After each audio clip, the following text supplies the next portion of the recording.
días, bienvenidos. Bueno, vamos a continuar con nuestro estudio. El domingo anterior, si ustedes recuerdan, estuvimos hablando de la mujer samaritana. ¿Sí lo recuerdan, verdad? ¿Sí? Listo, entonces, resumiendo el tema, aprendimos que la mujer samaritana nació con una religión, vivió y practicó una religión, pero nunca tuvo salvación. Conclusión, la religión nunca da salvación. Esa fue la conclusión. Bueno, estamos hablando de este tema porque queremos aprender a vivir la verdadera fe. Es lo que necesitamos en este momento, vivir la verdadera fe. Y hoy vamos a ir a Santiago, capítulo 1, versículo 26 al 27. O sea, es el único pasaje en la Biblia donde se menciona el término religión. Santiago, capítulo 1, versículo 26 y 27. Vamos a leerlo con atención. Aquí está escrito. Y usted en este momento debería estar agradecido con Dios porque Dios nos permite tener esta palabra, alimentarnos con esta palabra, porque dice la Biblia que la palabra del Señor es nuestra guía, es la lámpara que conduce nuestros pasos. Dice así: si afirmas ser religioso, pero no controlas tu lengua, te engañas a ti mismo y tu religión no vale nada. ¿Lo leemos de nuevo? Si afirmas ser religioso, póngale cuidado a esto, pero no controlas tu lengua, te engañas a ti mismo y tu religión, ¿qué dice? No vale nada. Y el 27 dice: la religión pura y verdadera a los ojos de Dios Padre consiste en ocuparse de los huérfanos y de las viudas en sus aflicciones y no dejar que el mundo te corrompa. Bueno, es muy importante tener en cuenta esta parte. El apóstol Santiago es un escritor, le escribe a todos los creyentes, es una carta universal. Vivir una vida religiosa es fácil. No, yo no sé si usted se ha dado cuenta de eso, pero vivir una vida religiosa es fácil, es sencillo. Cualquiera la vive. Pero vivir la vida como un verdadero cristiano no es tan sencillo. Yo creo que usted ya lo ha vivido, ya lo conoce, ya tiene esa experiencia. Y tal vez por eso será que las personas se identifican más con una religión que con Cristo. ¿Se dan cuenta ustedes que las personas prefieren identificarse más con una religión que con Cristo? Yo pertenezco a tal religión, pero muy pocas personas dicen yo pertenezco a Cristo, ¿sí? ¿Por qué? Porque es más sencillo. En estos versículos, Santiago da 3 principios que son los que definen el verdadero cristianismo. 3 principios que nos ayudan a entender, ¿no?, si somos verdaderamente cristianos o simplemente somos religiosos. El primer principio es el manejo que le estamos dando a la lengua, a nuestra lengua. El segundo principio es el amor hacia los necesitados. Y el tercer principio es el guardarse sin mancha del mundo, ¿no? Estos son los 3 principios. Bueno, Santiago utiliza el término religión aquí para describir el conjunto de actividades que las personas realizan para acercarse o agradar a Dios. Eso siempre se conoce. La definición del término religión es un conjunto de normas, ¿no es cierto?, que buscan o que llevan a las personas a acercarse a Dios. Todo gira en torno a Dios. Estas, digamos que estas actividades, ¿no?, podemos llamarlas liturgias. La liturgia, ¿qué es la liturgia? La liturgia es el orden, los puntos que se realizan en las iglesias, ¿no? Ustedes sabían eso, ¿no? En los templos hay un programa, ¿no?, ordenado: primero, segundo, tercero, cuarto y punto final, ¿sí? Esa es la liturgia. Las tradiciones, ¿no? Las tradiciones, esto también hace parte de la religiosidad. Las tradiciones, esta es la costumbre aquí.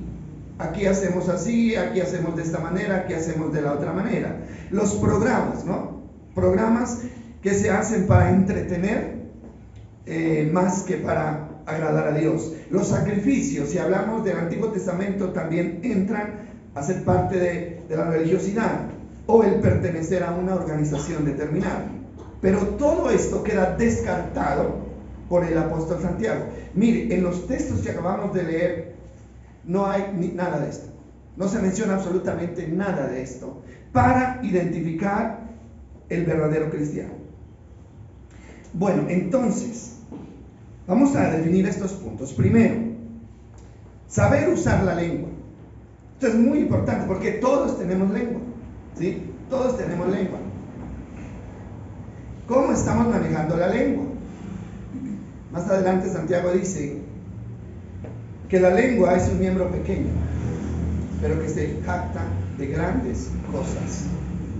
Y lo que dice el versículo 26, volvámoslo a leer, dice: si afirmas ser religioso, pero no controlas tu lengua, te engañas a ti mismo y tu religión no sirve para nada. Ahora, todo lo que hagamos en el ámbito religioso no sirve para nada si no sabemos controlar la lengua. ¿Qué significa controlar la lengua? Pues controlar es poner freno, ¿no? Es hablar lo que se tiene que hablar. Simplemente lo que se tiene que hablar. Bueno, si no se controla la lengua, no sirve pertenecer, no sirve pertenecer a un grupo, no sirve congregarse, no sirve diezmar, no sirve absolutamente nada. Quiero que leamos unos textos que hablan acerca de la lengua. Hay muchos textos en la Biblia, sobre todo Proverbios, que hablan acerca de la lengua. Y vamos a mirar Santiago capítulo 3, ahí donde estamos, vamos al capítulo 3, y ahí hay una lista larga, ¿no?, para describir lo que es la lengua. Entonces, el versículo 1 dice, vamos a leer varios versículos aquí, por eso concéntrense y pónganle atención a la lectura. Dice: amados hermanos, no muchos deberían llegar a ser maestros en la iglesia, porque los que enseñamos seremos juzgados de una manera más estricta. Está hablando también del manejo de la lengua. Es cierto que todos cometemos muchos errores, pero si pudiéramos dominar la lengua, seríamos perfectos y capaces de controlarnos en todo sentido. El que controla la lengua controla todo, absolutamente todo. El versículo 3 dice: podemos hacer que un caballo vaya donde queramos si le ponemos un pequeño freno en la boca. 4. También un pequeño timón hace que un enorme barco gire a donde desee el capitán, por fuertes que sean los vientos. De la misma manera, la lengua es algo pequeño que proporciona grandes discursos. Así también una sola chispa puede encender todo un bosque. Y la lengua es una llama de fuego, es un mundo entero de maldad que corrompe todo el cuerpo, pues puede incendiar toda la vida, porque el infierno mismo la enciende. Son palabras fuertes, ¿no? Está hablando de ese pedacito que tenemos todos, ¿no? El ser humano puede domar toda clase de animales, aves, reptiles y peces, pero nadie puede domar la lengua. Oiga bien lo que dice esto: es maligna, incansable, llena de veneno mortal. Yo no creo, ¿es cierto? ¿Cómo así? Yo en mi cuerpo tengo veneno. Puedo tener veneno como una culebra. Versículo 9. A veces alaba a nuestro Señor y Padre y otras veces maldice a quienes Dios creó a su propia imagen. Así la bendición y la maldición salen de la misma boca. Sin duda, hermanos míos, eso no está bien. Y el 11, léalo con atención. Póngale lógica, es lo que dice Santiago, póngale lógica. ¿Acaso puede brotar de un mismo manantial agua dulce y amarga al mismo tiempo? Versículo 12. ¿Acaso una higuera puede dar aceitunas o una vid puede dar higos? No, tampoco puede uno sacar agua dulce de un manantial salado. Dejémoslo hasta ahí nomás. Entonces, miren la descripción que hace Santiago de la lengua. Da como miedo, ¿cierto? Pero bueno, tenemos que mirar que la lengua fue creada por Dios. Dios no se equivocó cuando puso la lengua en nosotros. El problema es el uso que nosotros le estamos dando. Eso es como la gente cuando habla de la marihuana o de la coca, ¿no? Es que Dios creó la coca, ¿sí? Claro que la creó, ¿no? Y Dios creó la marihuana y Dios creó la amapola. Pero no la creó para que el hombre la procesara y luego envenenara al mundo. No la creó para eso. La lengua Dios la creó, pero no para que dañara, sino para que fuera de bendición. Pero el ser humano, ¿no? Lejos del control de Dios, entonces ¿qué hace? Usa sus miembros no para cumplir el propósito de Dios, sino para no dañar a la humanidad. Y eso puede suceder con la lengua. Vamos a leer unos proverbios que hablan también de la lengua. Proverbios 13. Proverbios capítulo 13. Versículo 3. Dice así. Esos proverbios son bonitos. Proverbios 13:3.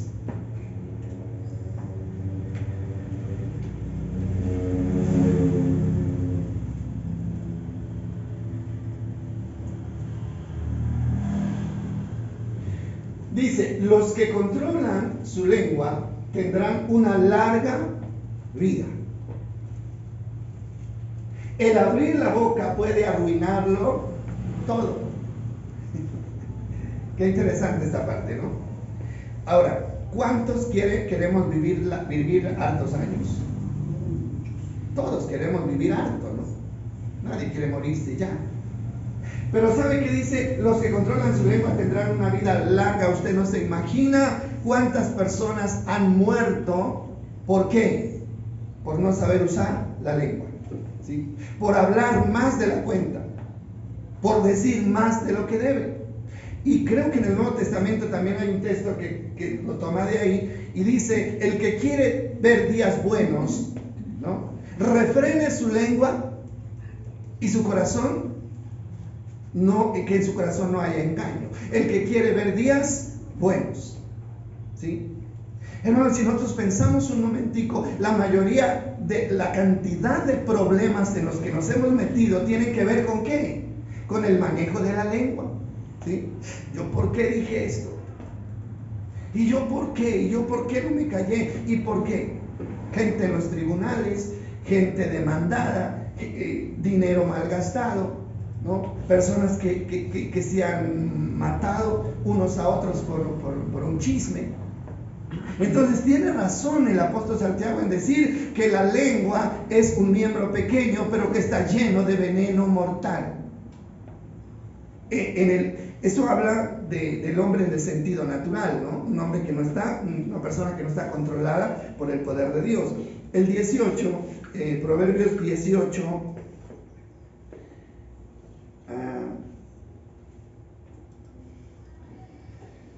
18 dice así: la boca de los necios es su ruina, quedan atrapados por sus propios labios.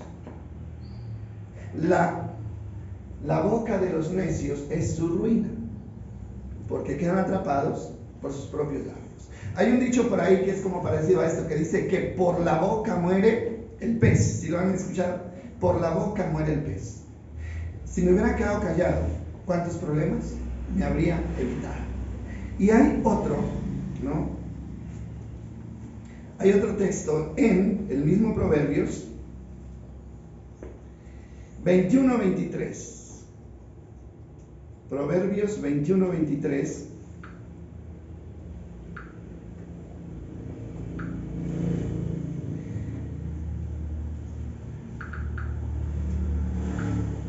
Que dice: cuida tu lengua y mantén la boca cerrada, y no te meterás en problemas. Bueno, son consejos prácticos, ¿no? Que deberíamos nosotros tener en cuenta. Bueno, entonces, después de haber leído estos y otros textos, tenemos que determinar que lo que sale de nuestra boca determina lo que hay en nuestro corazón. ¿Ustedes sabían eso? Lo que sale de la boca muestra lo que hay en el corazón. Nosotros no podemos saber lo que una persona piensa, ni lo que una persona siente, ¿verdad? No sabemos lo que hay dentro de esa persona. Pero si usted quiere saber lo que realmente, pero sí hay maneras de saber, ¿por qué? Simplemente escúchelo hablar. Si usted escucha hablar a una persona, lo que esa persona habla, ¿no?, está mostrando lo que esa persona es y lo que esa persona tiene dentro de su corazón. Con la boca se puede hacer más daño que con las manos. ¿Sabía usted eso? Con la boca se puede hacer más daño que con las manos. Vamos a mirar lo que dice Salmo capítulo 15, versículo 1 al 3. Salmos capítulo 15, versículo 1 al 3. Mire, esto es bien interesante porque nos habla a nosotros, ¿no? A los que venimos a tratar de entrar en el santuario de Dios, porque a eso venimos, ¿verdad? Estar en la presencia de Dios, adorarlo. Y mire lo que dice acá: Señor, ¿quién puede adorar en tu santuario? ¿Quién puede entrar en tu presencia, en tu monte santo? Esas preguntas son muy interesantes. ¿Por qué? Porque el salmista está diciendo: ¿quién es el que puede llegar al trono de Dios para adorarlo? ¿Cuáles son los requisitos para poder adorar a Dios de verdad? Y el 2 comienza. Dice: los que lo pueden hacer es los que llevan una vida intachable y hacen lo correcto. Los que dicen la verdad con corazón sincero. Ahí ya está la lengua involucrada, ¿verdad? Ahí está la lengua. El versículo 3, miren lo que dice el versículo 3, interesante. Los que pueden entrar en el santuario para adorar son los que no se prestan al chisme, ni hacen daño a su vecino, ni hablan mal de sus amigos. Importante esto, ¿no? Eso es muy claro. Esta parte nos interesa. Los que no se prestan al chisme, ni hacen daño a su vecino, ni hablan mal de sus amigos. Esos son los que pueden entrar en la presencia de Dios para adorar. Ahora, si miramos lo contrario, ¿cómo lo interpretaríamos? Los que se prestan al chisme, los que hablan mal del vecino, del amigo, ¿no? Esos nunca pueden entrar al santuario de Dios para adorar. Esa es la condición que pone aquí. Pero ¿tenemos en cuenta eso? ¿Qué dicen ustedes? A veces no. A veces no tenemos en cuenta esto que es tan importante. ¿Sí? Ahora, la Biblia dice que la calumnia es pecado. ¿Sí? La calumnia es pecado. ¿Y qué es la calumnia? La calumnia es difamar. ¿Sí? La calumnia difama. Bueno, ¿cómo se trata esto? Cuando una persona habla mal de otro, lo está ¿qué? Difamando. No importa que esa persona sea mala, no interesa. A nosotros no nos corresponde rebajar, ni menospreciar, ni difamar a nadie. Nosotros no estamos para eso. ¿Por qué? Porque Dios no acepta esas cosas. Pero cuando uno asegura algo de otro, algo malo de otro, ya lo está ¿qué? Difamando. ¿Sí? Está dañándole la imagen. Y eso es grave delante de los ojos de Dios. Y no tenemos mucho cuidado en esa parte, ¿no? Yo en algún momento, yo no sé, alguien hizo una investigación y se determinó que La Unión es uno de los municipios más chismosos de Colombia. ¿Ustedes sabían eso? Qué vergüenza, ¿verdad? Pero esto se hizo bajo un estudio. La Unión Nariño, uno de los municipios más chismosos de Colombia.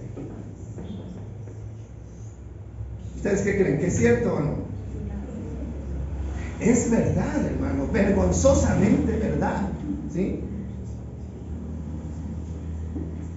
Y entonces, ¿dónde queda esto? Nosotros de alguna manera tenemos que apartarnos de esas cosas. El chisme, hermano, ¿qué es el chisme? Bueno, el chisme es el querer saber la vida de otro. No nos importa la vida de los demás. ¿A quién le importa la vida de otro? ¿Sí? Ahora, con esto de las redes sociales, ¿no? Esto se empeoró todavía. Porque ahí es donde todo el mundo se entera. Y ustedes no han visto que uno va por la calle y las personas están intercambiando los celulares, ¿sí? Y coge el celular y el dueño se lo está mostrando al otro. ¿Qué le está mostrando? Mire cómo salió fulano, mire lo que le pasó a sutano, mire que fulano, que salió en embarazo, que yo no sé qué, que robó, que yo no sé qué, que se fue, que llegó, ¿sí? Entonces cuando uno coge este aparato para hacerle conocer a otro la vida de una persona, está propagando el chisme. ¿Qué dicen? ¿Sí o no? Está propagando el chisme. Entonces, eso está prohibido, ¿no? Eso no es como dice Barbarita, la de Sábados Felices, ¿no? Dar información no es pecado, dice, ¿no? Dice, no es que sea chismosa, sino que dar información no es pecado. Esto es un cuento, esto es una parte cómica, pero aquí la Biblia dice que sí es pecado. Y es tan pecado el chisme que nos impide poder entrar a la presencia de Dios para adorar. Porque eso es lo que está diciendo acá, ¿sí? Ahora, esa tendencia de querer saber todo lo que está pasando de todo el mundo, no tenemos por qué. Ahora, y si a sus oídos llega alguna información, hermano, no es para seguirla transmitiendo, no. ¿Por qué? Porque, bueno, podíamos accidentalmente escuchar un cuento, ¿no es cierto?, de alguien, pero qué bueno que nosotros muriera eso, ¿no? Llegó a mi vida y ahí murió. Pero el problema es que llega aquí y nosotros somos como los portavoces, vamos extendiendo. Hermano, y entre más se extiende el chisme, más daño se le hace a la persona involucrada. ¿Es así o no es así? ¿Sí? Sí, hermano, ¿por qué? Porque cuando uno comienza a decir, es que fulano es ladrón, y sí, y fulano es ladrón, y fulano es ladrón. Entonces, todas las personas que escuchen eso, van a mirar a esa persona como ladrón. Y ya van a tener una imagen mala de esa persona. Y de esa forma estamos difamando a la persona. Lo estamos difamando. Por eso es que es tan malo. Y por eso es que la Biblia dice que la lengua tiene veneno. O sea, no mata físicamente. No puede matar físicamente, pero puede matar la imagen de la persona. Puede hacer que una persona quede sepultada, ¿no? Ignorada, despreciada. Entonces, por eso es el problema. Entonces, según lo que dice el Señor, que es lo que sale de nuestra boca, determina lo que hay en nuestro corazón. Y con las palabras se puede hacer más daño que con las manos. Sí, con las palabras se puede hacer más daño que con nuestras manos. Bueno, 1 de Pedro 3, 9 al 10. Eso es para tenerlo muy en cuenta. Vamos a volverlo a leer. 1 de Pedro 3, 9 al 10. Ya lo leímos, pero volvámoslo a analizar.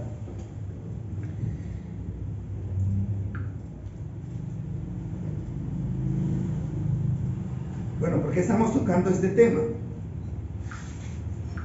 Hermano, ¿por qué? 1 de Pedro. Bueno, ya, a ver. Sí, 1 de Pedro 3, 10. A ver qué dice. 1 de Pedro 3, 10. Pues dice la Escritura, si quieres disfrutar la vida y ver días buenos y felices, refrena tu lengua de hablar el mal y tus labios de decir mentiras. El texto que ya habíamos mencionado, pero ahí está la cita. Pues las Escrituras dicen, si quieres disfrutar de la vida y ver días felices, refrena tu lengua de hablar el mal y tus labios de decir mentiras. Entonces, lo que viene enseguida es algo que debemos tener muy en cuenta. ¿Por qué razón? Porque dice que algunos alaban a Dios, con su lengua alaban a Dios y Padre, pero al mismo tiempo maldicen a las personas que están hechas a la imagen de Dios. Esto es lo que dice Santiago 3:9. A veces dice, alaba a nuestro Señor y Padre, y otras veces maldice a quienes Dios creó a su propia imagen. Así la bendición y la maldición salen de la misma boca. Sin duda, hermanos míos, eso que dice no está bien.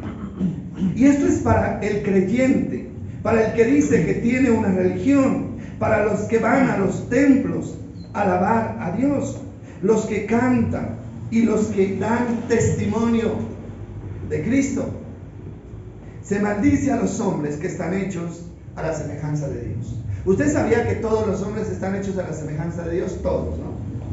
Malos o buenos, están hechos a la semejanza de Dios, porque Dios, ¿no?, hizo al hombre a su semejanza, ¿no? Y maldecir a otro, así sea malo, aún sigue estando la imagen de Dios en esa persona. Entonces es como, es un atentado a la misma imagen de Dios. ¿Qué es maldecir? ¿Qué es maldecir? Porque ahí tenemos un problema, nosotros lo hemos dicho, pero lo repetimos. Es que la gente cree que maldecir es decirle maldito a otro, ¿no? Uy, no, esa palabra es como fea, ¿no? Eres un maldito. O la mamá, te maldigo, le dice al hijo. Eso no es lo que la Biblia dice mal, ¿no? No, la palabra maldecir en la Biblia es simplemente decir mal. La palabra maldecir es hablar mal de otro, así de sencillo. Usted no tiene que utilizar esa palabra, te maldigo, no. Simplemente con el hecho de hablar mal de otro ya lo está maldiciendo. Entonces la maldición es insultar. Ahí entra en la maldición el insultar, el calumniar, el juzgar, el rebajar a otro, el regar un chisme, el ridiculizar a una persona. Eso es maldecir, hacer quedar mal a una persona. Eso es maldecir, hacerlo quedar mal, ¿sí? Y hay gente que se complace haciendo quedar mal a los demás, ¿sí o no? Como que les llena eso, ¿no? Así lo hice quedar mal. Como que si hubieran hecho algo muy importante, ¿no? No, cuando usted hace quedar mal a otro, está demostrando que lo odia, ¿sí? Porque está dañando su imagen delante de ¿quién?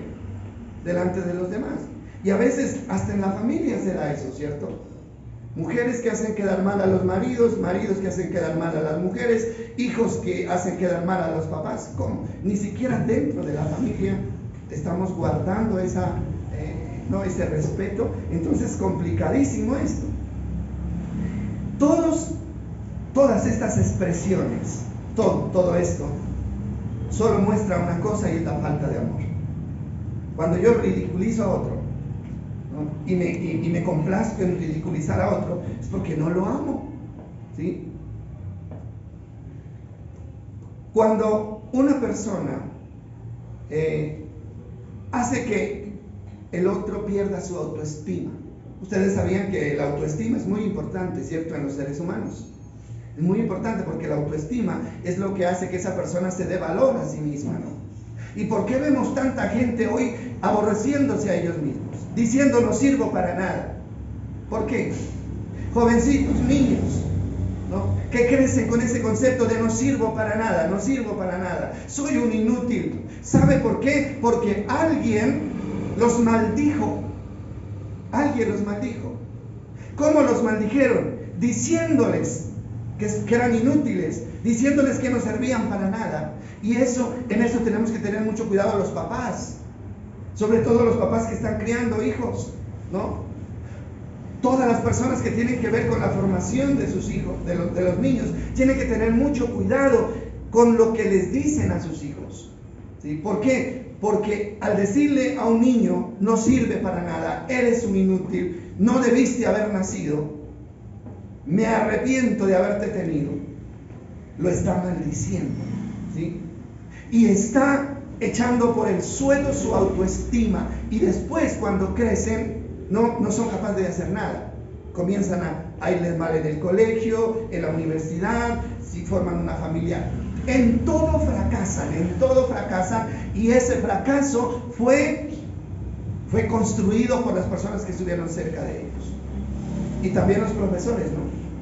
Los profesores, que son los que están formando intelectualmente a los muchachos, tienen que tener mucho cuidado, porque hay profesores que dañan el autoestima de los muchachos, pero no se dan cuenta del daño que le están haciendo. Entonces, todo eso muestra la falta de amor. Y lo que Santiago dice, que esto no debe ser así de sencillo, esto no debe ser así. De una sola boca no puede salir alabanza para Dios y maldición para los semejantes. No puede. Entonces, de un corazón limpio solo pueden salir cosas limpias, que edifiquen y que no dañen ni contaminen. De un corazón limpio. Por eso la Biblia dice, felices los de corazón limpio, porque ellos verán a Dios. Entonces, hermano, el mal deseo para otras personas solo puede salir de un corazón que está contaminado. Efesios, miren lo que dice Efesios, capítulo 4, versículo 29.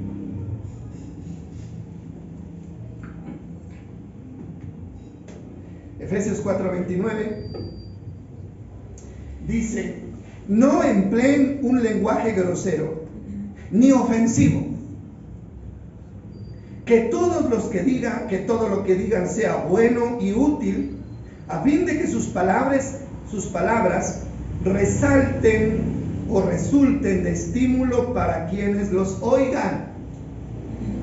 Primero, no utilicen un lenguaje ni grosero ni ofensivo. ¿Qué es un lenguaje grosero? Una palabra que le falte al respeto a la otra persona, ¿no? Hay gente, hermano, que se acostumbra, ¿no?, a esos tratos groseros. A veces entre parejas, ¿no? Entre parejas se utilizan esos tratos así. El hombre le dice a la mujer culebra o con eso víbora, ¿no?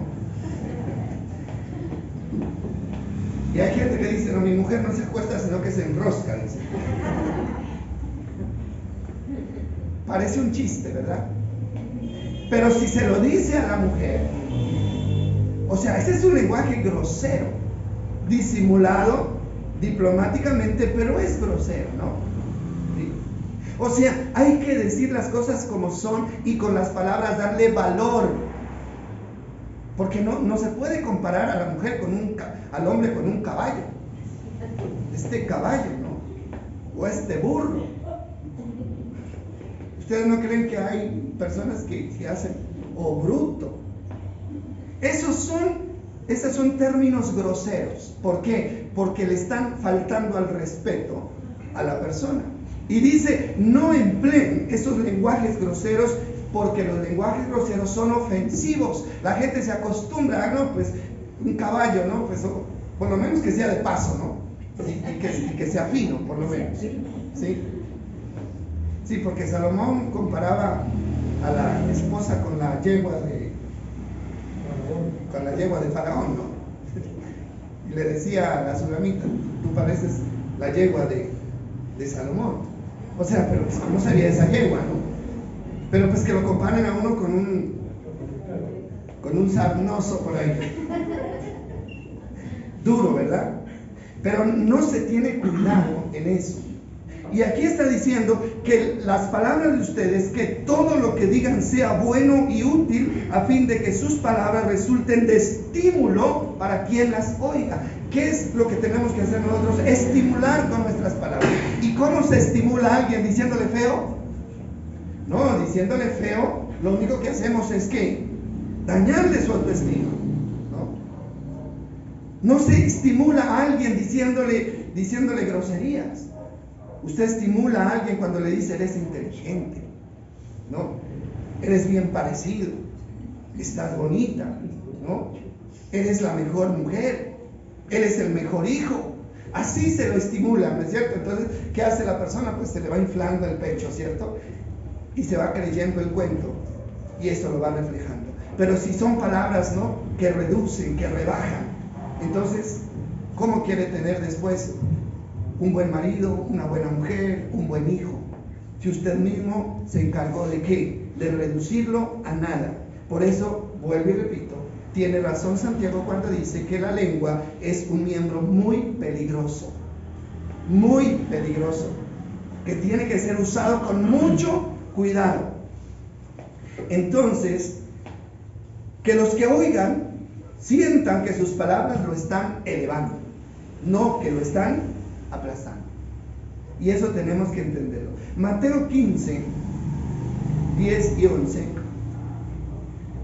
Estas son palabras del Señor Jesucristo. Mateo 15.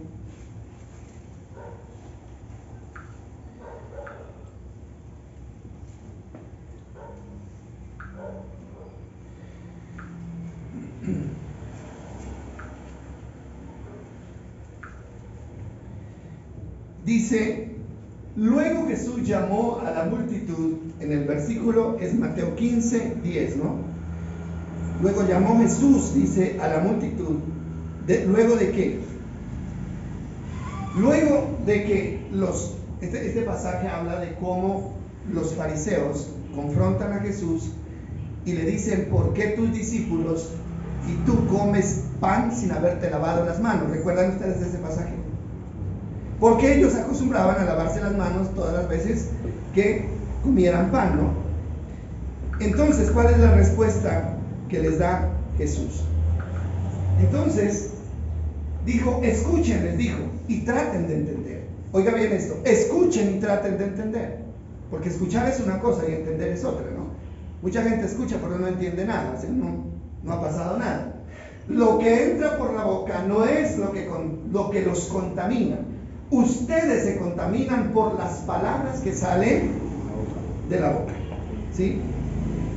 Ahora, es que al Señor no le interesa lo que pase con el cuerpo. Claro que le interesa, pero le interesa más lo que pase con el alma, ¿sí?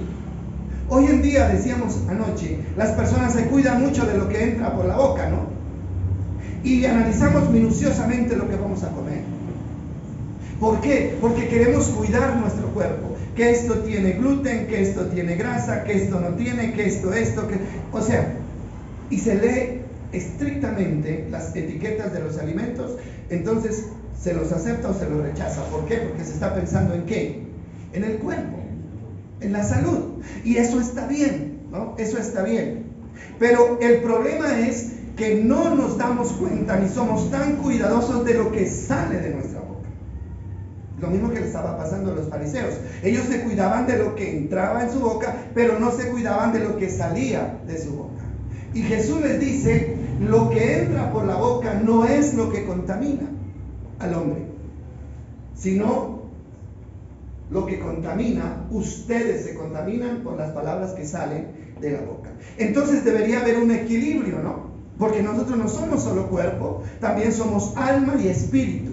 Entonces, el mismo cuidado que tenemos cuando vamos a comer, a ingerir cosas, deberíamos tenerlo cuando vamos a hablar y a decir cosas. No sé si me estoy haciendo entender, ¿sí? Antes de hablar deberíamos pensar: ¿esto que voy a decir va a dañar o va a edificar? ¿Sí? Y si va a dañar, entonces hágalo a un lado, como el alimento que no le conviene. Hágalo a un lado, cierre la boca, no lo diga. pero no se tiene cuidado, ¿sí? No se tiene cuidado de lo que sale, y el Señor nos está disciplinando en esto, ¿no? ¿Por qué? Porque la contaminación del alma es más perjudicial que la contaminación del cuerpo. Al fin y al cabo, por mucho que usted se cuide, un día se va a morir. A los 100, a los 110, pero se va a morir. Y ahí acaba todo, ¿no? El cuerpo. Pero el alma, mis amados, el alma es algo que va a vivir eternamente, y por eso hay que tener más cuidado con el alma que con el cuerpo. Pero los seres humanos hoy en día sí nos cuidamos y cuidamos el cuerpo, ¿no? Y esto para que no me engorde, y esto para que ¿no? Para los músculos y todo esto, y hasta le invertimos plata a eso. Pero deberíamos también tener cuidado de lo que sale. Ahora, entonces eso es lo que el Señor nos aconseja, ¿no? Y les dice a los fariseos: ustedes están muy equivocados. ¿Por qué? Porque más adelante dice: lo que entra por la boca va al estómago y luego sale a la letrina, ¿no? Pero lo que sale de la boca hace mucho daño en la mente, en la vida presente y futura de las personas. Podemos decir que, reforzando un poco lo que dice Santiago acerca de alabar al Padre y maldecir, o bendecir al Padre y maldecir a los que están hechos a su imagen, si se alaba al Padre, también se debe alabar a los hijos, ¿o no? Porque ningún padre a ningún padre le gusta que alguien hable mal de sus hijos. ¿O a usted le gusta que hablen mal de sus hijos? No. Entonces a Dios no le gusta que se hable mal de sus hijos, no le gusta. Eso le produce enojo, ¿sí? Si se bendice al novio, también hay que bendecir a la novia. Cristo es el novio y la iglesia es la novia. ¿Está bien? Sí, está bien, ¿cierto? Eso es lo que dice la palabra. Dice que la iglesia es la novia y pronto va a ser la esposa de Cristo.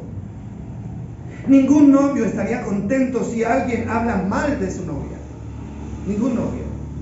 Por eso el Señor dice: bueno, si van a hablar bien de mí, Señor, te alabo, te bendigo, te agradezco, eres lo máximo, también tiene que hablar bien de su iglesia, que es la novia, y pronto va a ser la esposa de Cristo.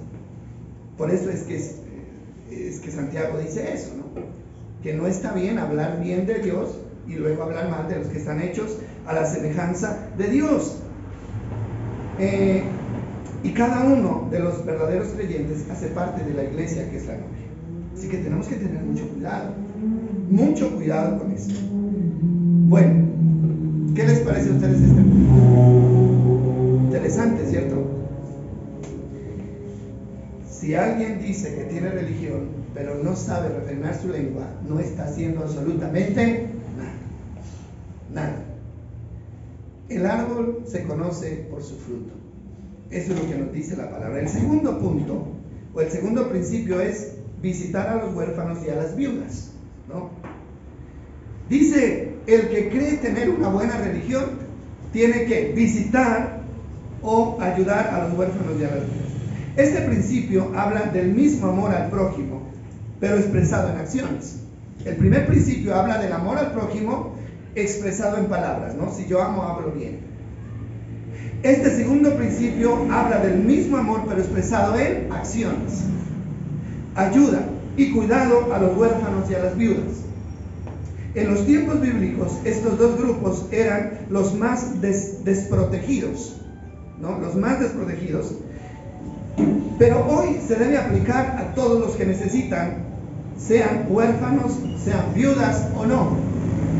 En el tiempo bíblico, las mujeres dependían 100% del marido y los hijos dependían 100% del marido. Hoy no. Y cuando el esposo moría, la mujer quedaba totalmente desprotegida, y los hijos también. Prácticamente quedaban de limosna. Y el Señor dice que no debemos ayudar a esas personas que están en estado de desprotección. Eso es lo que el Señor nos manda. Es más, por eso en el Antiguo Testamento usted encuentra pasajes que hablan mucho acerca de ayudar a los huérfanos y a las viudas. Es más, parte de los diezmos, que eran ley en el Antiguo Testamento, debían apartarse para ayudar a estas personas, ¿no? Eso era lo que Dios había ordenado en su palabra. Entonces, en este punto es haciendo el bien con nuestras acciones. Primera de Juan, ¿cuál es el capítulo? 3, 16. Vamos a mirar Primera de Juan 3, 16.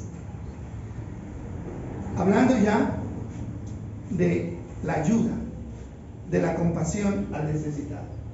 Conocemos lo que es el amor verdadero, dice Juan, porque Jesús entregó su vida por nosotros, de manera que también nosotros tenemos que dar la vida por nuestros hermanos. Oiga bien eso. Aquí no se habla de dar una limosna, no se habla de dar plata, de dar remesa. Aquí se habla de dar ¿qué? La vida. ¿Por qué? Sencillo. Dice, porque nosotros recibimos el favor de Dios y Él vino a dar su vida por nosotros. Por eso hoy nosotros tenemos oportunidad de salvación. Entonces, dice, si alguien realmente ha recibido el amor de Dios en su vida, tendría que estar dispuesto a dar su vida también. ¿Por quién? Por sus hermanos. ¿Pero quién estamos dispuestos a hacer eso? Bueno, dejémoslo así. El interrogante, leamos un poquito más. El versículo 17 dice, si alguien tiene suficiente dinero para vivir bien y ve a un hermano en necesidad, pero no le muestra compasión, ¿cómo puede estar el amor de Dios en esa persona? Mire el interrogante al final. ¿Cómo puede estar el amor de Dios en esa persona? El apóstol está poniendo en duda que una persona tenga el amor de Dios en su corazón cuando tiene dinero y no comparte con los necesitados. En esa persona no está el amor de Dios. Pues si no puede compartir el dinero, menos va a dar la vida por una persona necesitada. Entonces, el versículo 18 dice, queridos hijos, que nuestro amor no sea solo en palabras, no quede solo en palabras. Mostremos la verdad por medio de nuestras acciones. ¿Sí? A mí me llama mucho la atención esta parte. Obviamente, cuando hay amor, no se puede permanecer indiferente ante la necesidad del hermano. No se puede permanecer indiferente. ¿Ustedes recuerdan lo que habíamos aprendido acerca de por qué Dios dice que debemos congregarnos? Sí lo recuerdan, ¿verdad? Y hablábamos de que la congregación no tiene nada que ver con nuestra relación con Dios. Yo no vengo a congregarme porque necesito estar con Dios. No. Eso no es así. ¿Por qué? Porque Dios está en todas partes. Y si usted dice, yo el domingo me pongo bonito, me visto bien porque tengo una cita con Dios en el templo. Eso dice la gente, ¿no? ¿Qué dicen ustedes? ¿Eso es correcto? No, no es correcto. Hermano, con Dios no podemos tener citas.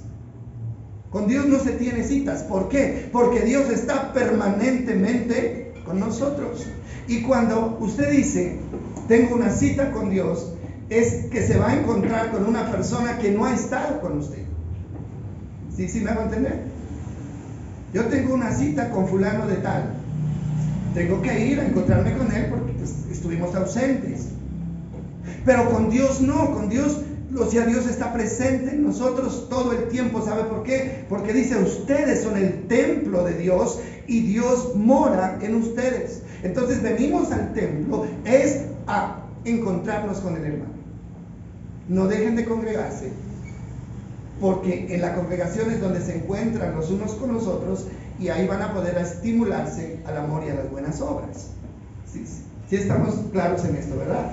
Entonces lo que estamos diciendo acá, una persona que tiene con qué ayudar no puede permanecer indiferente ante la necesidad del hermano, pero ahí es donde es importante la congregación. ¿Por qué? Porque ¿cómo me voy a dar cuenta yo cuál hermano está en necesidad si no me estoy congregando, si no me estoy reuniendo, si no estamos pendientes los unos de los otros? ¿No?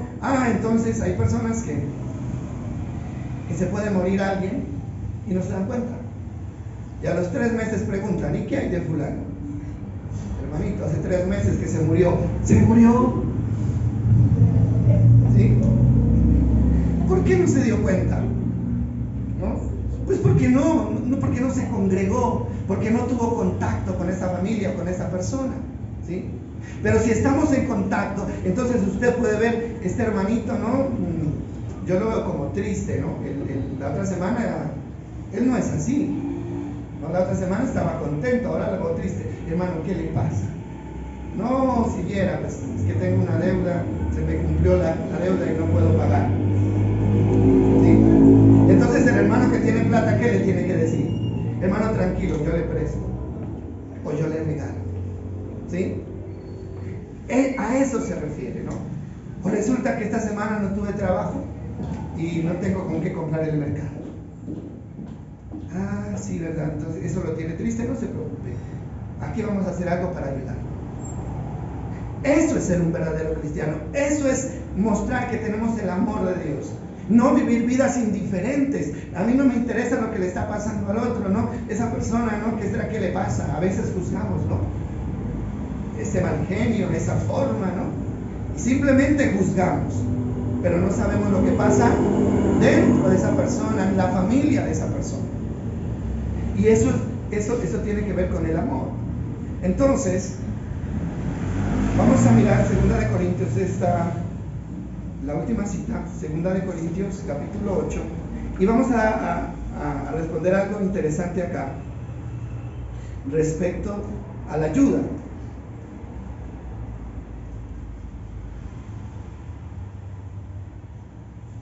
Segunda de Corintios, capítulo 8, versículo 1. Bueno, antes de leer ahí, esto es para lo siguiente. Hay gente que dice, los que tienen que ayudar son los ricos, ¿no? Solo los ricos. Yo no puedo ayudar a nadie porque yo no tengo nada. Esa es como la disculpa, ¿no? Entonces, que ayude fulano, no, aquí hay nombres, ¿no? Pero no voy a decir nombres. Que ayude fulano, que ayude sutano, que yo no sé qué. Pero mire lo que dice este pasaje, eso echa por tierra ese concepto. Dice, ahora, quiero que sepan, amados hermanos, lo que Dios en su bondad ha hecho por medio de las iglesias de Macedonia. Habla de las iglesias de Macedonia. Estas iglesias están siendo probadas con muchas aflicciones y además son muy pobres. ¿Sí? Son muy pobres. Está hablando de pobreza material. Pero a la vez rebozan de abundante alegría, la cual se desbordó en gran generosidad. Son pobres, pero son ¿qué? Generosos. El ser pobre no impide que seamos generosos. ¿O sí? ¿Qué dicen ustedes? El que en lo poco es fiel, en lo mucho será puesto. El que de lo poco comparte, ¿no? Tendrá la recompensa de parte de Dios. Y el versículo 2 dice, póngale cuidado, estas iglesias en su bondad han hecho por medio de las iglesias estas iglesias están siendo probadas con muchas aflicciones y además son muy pobres, pero a la vez rebosan de abundante alegría, la cual desbordó en gran generosidad. Versículo 3, pues puedo dar fe, dice Pablo, de que dieron no solo lo que podían, sino mucho más, y lo hicieron por voluntad propia. Iglesias pobres, pero dice que él da fe de que dieron no solo lo que podían, sino mucho más. Mire, esto es interesante, ¿no? Esto es lo que puedo dar. No nos conformemos con lo que podemos dar. Tenemos que intentar dar más. Y se puede dar más de lo que se puede, de lo que se tiene. Claro que sí, ellos lo hicieron. Y dice el versículo 4, este versículo me gusta, versículo 4, habla de la iglesia, dice, nos suplicaron una y otra vez poder tener el privilegio de participar en la ofrenda para los creyentes de Jerusalén. ¿Saben? Resulta que los creyentes de Jerusalén, la iglesia de Jerusalén, estaba pasando por una situación muy difícil por la persecución del evangelio, ¿no? Les quitaron las casas, les quitaron los negocios, los sacaron de la tierra por el evangelio. Y el apóstol Pablo hace una, ¿cómo llamarlo acá? Una recolecta.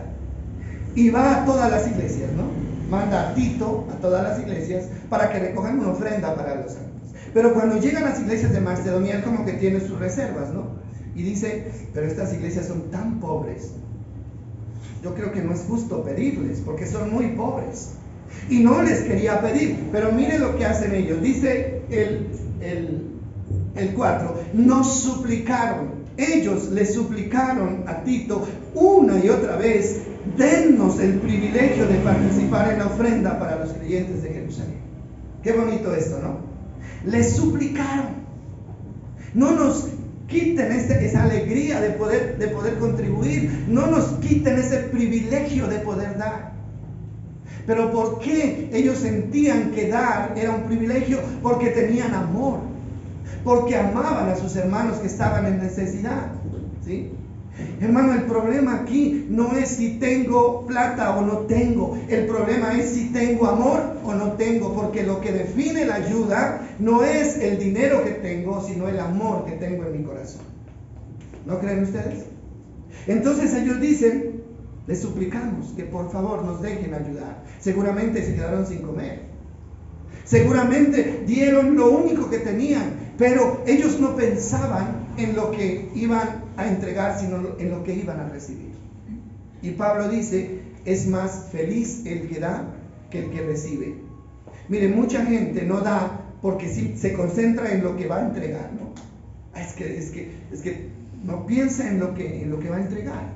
No, pues es que mire que tengo esto, y esto lo voy a necesitar, y esto lo había guardado para esto y para lo otro, pensando en lo que va a entregar. Nunca da nada. Va a terminar guardándose lo que tiene. Pero cuando una persona piensa en lo que va a recibir cuando da, entonces no le importa. No le importa. Por eso Pablo dice, el que siembra abundantemente, abundantemente también segará. Entonces usted no puede pensar en lo que va a entregar, sino en lo que va a recibir. Por eso dice la palabra que nosotros debemos ser como los que siembran. Mire, cuando una persona siembra un grano de café, anoche hablábamos del grano de café, ¿no? Es como si lo botara, ¿no? Lo bota y lo deja ahí, ¿no? A la buena de Dios. ¿Crece o no crece? ¿Sí? Pero si ese grano crece, y va a crecer, ese grano crece, ¿cuántos granos le puede dar con el tiempo un grano de café? ¿Cuántos granos le puede dar? Ese granito, la mitad de una pepa, se siembra, y si esa crece, se vuelve un árbol, ¿no es cierto? Según entiendo, cada árbol da 2 kilos por año de café, ¿no? Y si ese árbol se mantiene 10 años, imagínese usted cuántos granos termina dando un grano. Entonces, el que se pone a pensar, y este granito, y si lo siembro, y si se me pierde, hermano, nunca va a cosechar nada. Pero el que lo da con alegría, entonces es el que tiene. Por eso la Biblia dice, hablando de los perezosos, ¿no? Dice que los perezosos antes de sembrar se ponen a mirar el cielo, ¿no? ¿Sí? ¿Y será que llueve o no llueve? No, tal vez no llueve, mejor no siembro. Es una luna tierna. Sí, es luna tierna, dice, ¿no es cierto? No siembro, ¿no es cierto? Nunca siembra, pues es la pereza, ¿no? Porque el que realmente es agencioso y trabaja, hermano, no ve las nubes, llega y siembra. ¿Sí? Y por eso mucha gente, hermano, uno se da cuenta, ¿no? Cuando siembran el maíz, no siembre, dicen, ¿no? Porque si siembra, no, se le pierde porque no llueve. Mentira, siembran y son los primeros que comen. ¿Cierto? Son los primeros. Y los otros que se pusieron a esperar a ver si hay nubes negras, ¿qué pasa? Ahí se quedaron y no comen, ¿no? Entonces, eso es lo que dice acá. No pensemos en lo que estamos entregando, pensemos en lo que vamos a recibir, porque hay una promesa del Señor que dice que el que le da al pobre, a Dios le presta, y de Dios va a recibir 3 veces lo que entregó. ¿Sí? Y eso se aplica para lo que damos necesitados. Eso se aplica para lo que traemos también para la obra de Dios. Bueno, entonces, qué bonito esto, ¿no? Esta iglesia que no estaba suplicando para que le dieran, sino suplicando para que le permitieran dar. Son dos cosas diferentes, ¿no? El versículo 5 dice: incluso hicieron más de lo que esperábamos, porque su primer paso fue entregarse ellos mismos al Señor y a nosotros, tal como Dios quería. Qué bueno, ¿no? Dice, hicieron más. Ahora, esto que dice Pablo, ¿no? Primero se entregaron ¿a quién? A Dios. Porque una persona que no se entrega a Dios, entonces ¿cómo se va a entregar al hermano? ¿Cómo se va a identificar con él? No se puede identificar, ¿no? Y luego termina diciendo, así que el 6, ¿no? Así que le hemos pedido a Tito, quien los alentó a que comenzaran a dar, a que regrese a ustedes y los anime a completar este ministerio de ofrendar. Bueno, entonces esto deja por tierra ¿qué? Este concepto de que como yo no tengo nada, entonces no doy nada. Algo tenemos, algo tenemos. Y si no tenemos plata, si no tenemos oro, como dice Pedro y Juan, ¿recuerdan? Cuando el cojo le extendió la mano a Pedro y a Juan esperando recibir una moneda, y él dijo, no tengo plata ni oro, pero de lo que tengo te doy. En el nombre de Jesús, levántate y anda, ¿sí? Si usted no tiene plata, tiene la palabra, tiene el mensaje, tiene la fe, una palabra de ánimo puede ayudar también, ¿no? Más que un billete. Entonces, todos tenemos algo que dar. Lo único que nos hace falta puede ser el amor, ¿no? Porque lo que nos mueve a dar, ¿qué es? El amor. Es el amor. Y finalmente, vamos a terminar leyendo Salmo 141.3. Salmo 141.3. Lo tienes ahí, ¿no? Acerca de la lengua. Oiga bien, que esta sea nuestra oración, hoy y siempre. Hablando de la lengua, que esta sea su oración hoy y siempre. ¿Qué decía el salmista David? Toma control de lo que digo, oh Señor, y guarda mis labios. Santiago dice que la lengua es un mal que nadie puede frenar. Nadie en sus fuerzas humanas puede frenar la lengua. Pero el Espíritu Santo puede controlar nuestra lengua. Y puede ayudarnos a hablar lo que tenemos que hablar y a callar cuando tenemos que callar. Solo el Espíritu Santo. Porque si fuera por nosotros y nuestra parte humana, no podemos. Pero David lo entiende y él ora y le dice, Señor, toma control de lo que digo. En otras palabras, no me dejes decir lo que no debo. No me dejes decir lo que va a dañar a otro. Y dice, Señor, guarda mis labios. En la versión antigua dice, Señor, coloca un candado en mis labios. Coloca una cerradura en mis labios para no pecar con mi boca. Hermano, todo esto para poder entender que el verdadero cristianismo se muestra de tres maneras. Primero, cómo se maneja la lengua. Segundo, el amor por el necesitado. Y el tercero no lo alcanzamos a ver, que es, el tercer punto es guardarse sin mancha del mundo. Eso lo vamos a estudiar después. Si hacemos estas tres cosas, hermano, podemos decir que estamos en el camino correcto y en la actitud correcta. Que Dios nos bendiga entonces. Señor, queremos agradecerte por tu palabra, Dios amado. Señor, yo sé que esta palabra nos toca a todos, Dios. A todos, Señor. Pero aquí estás tú, Señor, para decirnos, no hay necesidad de seguir dañando con la lengua. Porque yo tengo la solución, dice el Señor. Yo he enviado a mi Espíritu Santo para que esté con ustedes y para que pueda controlar no solamente su lengua, sino su pensamiento, su corazón, sus acciones. Gracias por tu Espíritu Santo, Dios, que es el que nos capacita para hacer el bien, que es el que nos da fuerza para vencer el mal que quiera apoderarse de nuestra vida. Gracias por tu Espíritu bendito que se va con nosotros a nuestra casa, que estará con nosotros en nuestro trabajo, porque somos el templo del Espíritu de Dios. Gracias por ese regalo maravilloso que tú nos has dado, Señor, y que también nos deja sin disculpa delante de ti. Padre, pedimos bendición para tu iglesia esta semana, que sea una semana de reflexión sobre esta palabra, Señor. Bendito Dios, aquí estamos para decirte, queremos agradarte. Ayúdanos, Espíritu de Dios. En el nombre de Jesús. Amén y amén.